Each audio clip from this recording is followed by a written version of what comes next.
All right, the big story that we're tracking at this hour, a gunman has killed at least 5 people and injured several others at a newspaper office in the Maryland capital of Annapolis in the United States. The suspect has been apprehended and no motive is yet established for the attack at the Capital Gazette newspaper in the United States of America.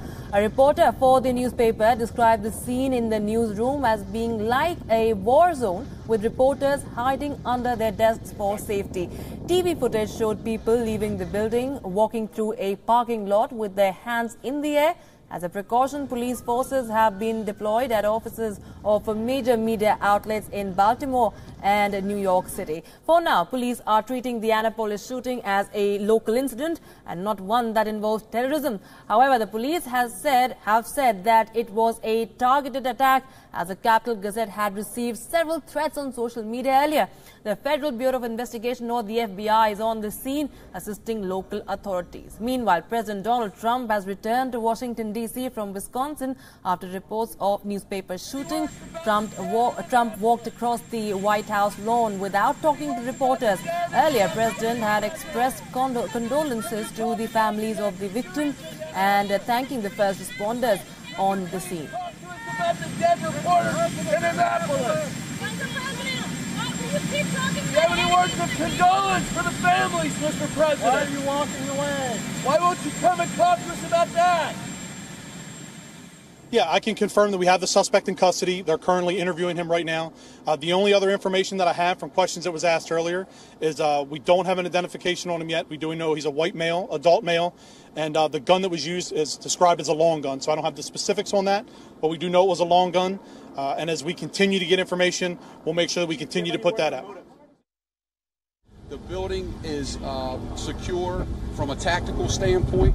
That means that right now we believe that there are no other shooters in the building, but it has not been cleared from an investigative standpoint.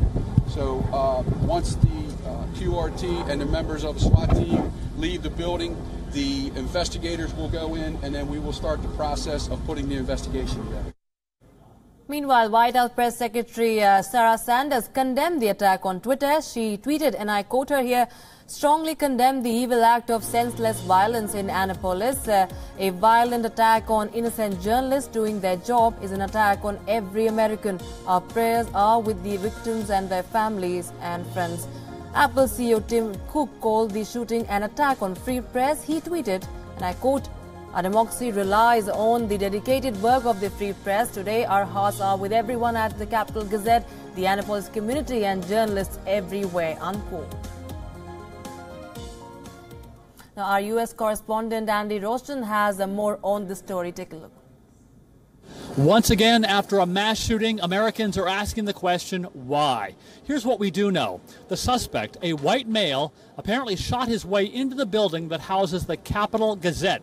That's the daily newspaper of the capital city of Maryland in Annapolis.